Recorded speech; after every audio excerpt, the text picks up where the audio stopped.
एक पहलू तो ये है कि जो फ़ौजी अदालतों के ऊपर जो रिजर्वेशंस हैं पॉलिटिकल जमात के भी, और जो इंटरनेशनल एक प्रेशर बिल्ट हुआ था यूरोपीय यूनियन की तरफ से, अमेरिका की तरफ से, बरतानिया की तरफ से, ये जेस्चर दिया गया है कि जो फ़ौजी अदालत में जो ट्रायल है उसका वो प्रोसीजर उसका बड़ा फेयर है, और उसमें जो मुकम्मल जो मुल्ज़मान हैं, जो मुजरमान थे, उनको राइट दिया गया कि वो उस प्रोसेस का हिस्सा, उनके ख़िलाफ़ जो भी एविडेंस थे उसकी बुनियाद पर उनको सज़ाएँ हुई और फिर अपील का हक़ दिया गया।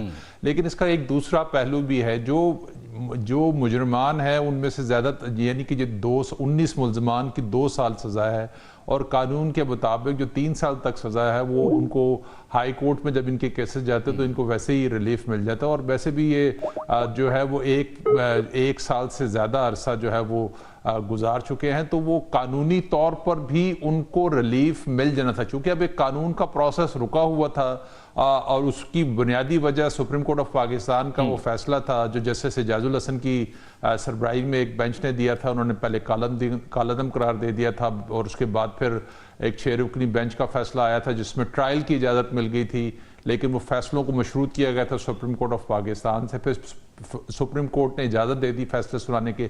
तो इसमें जो इंसाफ में ताख़ीर थी, जो एक प्रोसेस है, अब दोबारा जो है वो सुप्रीम कोर्ट में केस लग गया है। उसके बाद देखते हैं कि वो सिविलियन के ट्रायल के हवाले से सुप्रीम कोर्ट क्या डिसीजन करती है। लेकिन डिसीजन भी था, और जिस तरह आपने बैरूनी दबाव का भी जिक्र किया, इसार साहब मैं आपकी तरफ आऊँगा। आदिल साहब की आपने बात यकीनन सुनी, एक वो कह रहे हैं कि बैरूनी दबाव चूँकि दुनिया ने रिएक्ट भी किया इस पर। दूसरा एक पहलू ये भी है कि जितने मुजरिमान की सज़ाएँ मुआफ़ हुई हैं या उनको अपील उनकी मंजूर की गई है रहम की, वो 2 साल की सज़ाओं वाले मुजरिमान थे, और तकरीबन वो साल, सवा साल, 1.5 साल से जेल में ही कैद थे। तो सिर्फ उन्हें ही छोड़ा गया जो ऑलमोस्ट अपनी जो सज़ा है वो पूरी कर चुके हैं। चलें आपको एक शेर सुनाता हूँ, वो है कि सयाद तेरे हुक्म रिहाई का शुक्रिया, हम तो कफस में काट चुके दिन बहार। वाह। तो जो उन्होंने 2 साल अपनी ज़िंदगी के दे दिए वो तो दे दिए, लेकिन यह मैं ये कहूँगा कि देखें, हमारे इदारों पे, सोशल मीडिया पे दुश्मन बहुत हमले करते हैं, और हम उस हवाले से बड़ा ही सब मतलब वो भी हैं, टची भी हैं। तो अगर मेरी दरख्वास्त है, मेरा हक है, मैं ये बात दरख्वास्त कर सकता हूँ कि हमारे सिपा सालार, जो हमारे पाकिस्तान के 24 करोड़ लोगों के सिपा सालार हैं, हमारे हर दिल अजीज है, अगर वो रहम करते हुए ये नौजवानों को माफ़ कर दें और आम माफ़ी का ऐलान कर दें, तो आप सोच सकते हैं कि पाकिस्तान में कितना बड़ा पॉजिटिव इनकलाब आ सकता है, कितनी बड़ी रेवोल्यूशन आ सकता है। जब हम ये खुद मानते हैं DGISPR भी कि इन्हें बहकाया गया, तो जो बहकाया गया आप उनको खींच दें, मुझे कोई एतराज़ नहीं, लेकिन जो बहकावे में आए हुए लोग हैं वो तो अगर माफ़ी मांग ले तो अल्लाह भी माफ़ कर देता है, तो हम क्यों नहीं कर सकते? और ये हमारा एसेट्स हैं, ये नौजवान, इनके फ्यूचर हैं, इनसे जुड़े हुए ख़ानदान हैं, इनसे जुड़े हुए बहुत सारे लोग हैं। अगर आर्मी चीफ साहब, आप समझते हैं कि आम माफ़ी का ऐलान कर देना चाहिए? हामिद साहब मैं आपकी तरफ आऊँगा। मैं यहाँ पे एक जुमला और कह दूं कि प्लीज। जिनके लिए आप ये समझते हैं कि जिन्होंने ऐसा हैंडलर, जिन्होंने ऐसा की करवाया, आप ना छोड़ें उन्हें, कोई बात नहीं, लेकिन जिनके फ्यूचर, जो जवानों के इस मुल्क से वाबस्ता है, वो इस कौम के बच्चे हैं, अगर माफी आप कह रहे हैं कि जो तो बहकावे में आए हैं उनको कम से कम छोड़ दिया जाए, जिन्होंने कॉन्शियसली ये जुर्म सरजद किया है उन्हें पकड़ के रखें आप। हामिद साहब आप क्या समझते हैं? आम माफ़ी डेफिनेटली इसका पॉजिटिव इम्पैक्ट होता है, लेकिन दूसरा पहलू ये भी है कि अगर आप इतने हीनस क्राइम करके आपको मुआफ़ कर दिया जाए तो फिर तो ये भी हो सकता है कि कल को कोई भी दोबारा से भी ये कर सकता है।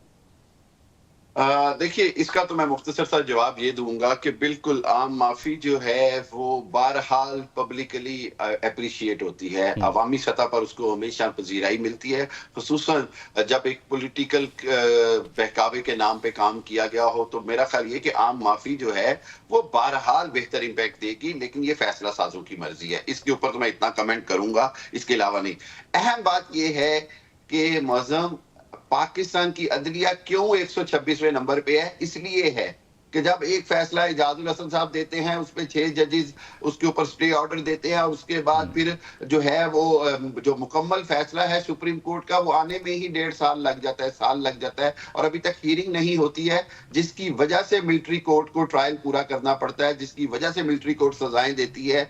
बदकिस्मती ये है कि पाकिस्तान की अदलिया अपनी जिम्मेदारियां पूरी नहीं कर रही है।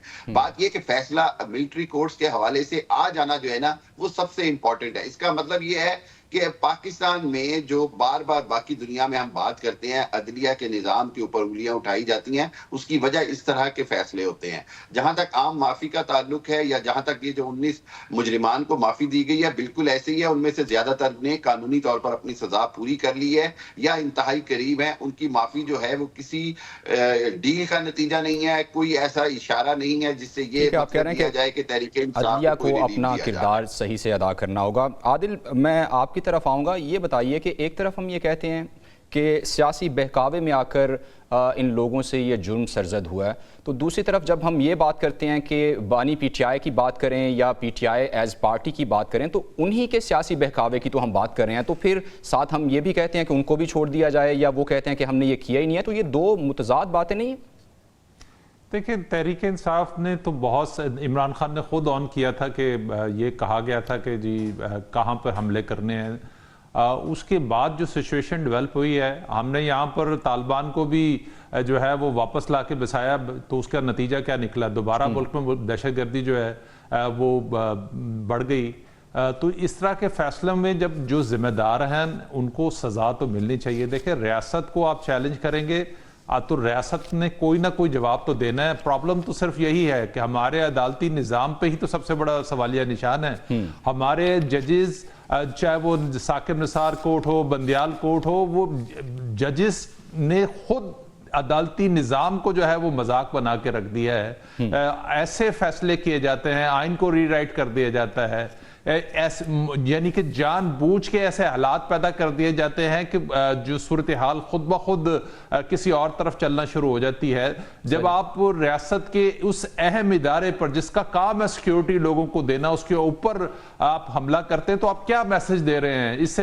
यानी कि आप में और दहशतगर्दों में कोई फर्क नहीं है। आप जब जिसका एहतजाज के नाम पर आप जहां भी जाएंगे, आपका दिल करेगा आप हमला कर देंगे और वहां पर जाकर तोड़फोड़ कर देंगे। इसके और ये ऐसी बात नहीं है, ये जो तहरीक इंसाफ की तरफ से एक बयानिया बनाने की कोशिश की जाती है, बिल्कुल ये आदिल साहब, ये तो बिल्कुल काबिल कबूल नहीं हो सकता कि हमले किए जाएं।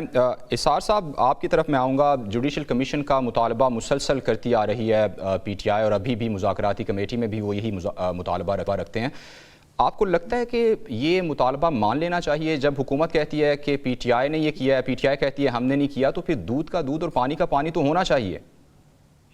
बिल्कुल होना चाहिए, लेकिन देखें, मैं पहले एक जरा बात आदिल साहब की उस पर कर दूं कि ये जो हम ये कह रहे हैं ना कि जी वो कैसे माफ़ी हो सकती है, तो जब हम बलोचों को माफ़ कर सकते हैं जो हमले करते हैं, तखरीबकारियां करते हैं, फिर वो हम पहाड़ से उतार के उनकी प्रेस कॉन्फ्रेंस करके आम माफ़ी करते हैं, तो इनको क्यों नहीं हो सकती? अगर हम उनको कहते हैं कि ये कौमी, लेकिन राना साहब, एक बात का फर्क है, वो पहले मानते हैं कि उनसे गलती हुई है, फिर हथियार भी अपने जो है ना रखते हैं, उसके बाद उन्हें माफ़ी मिलती है। यहाँ मामला ये है कि ये मान ही नहीं रहे कि हमने ये किया।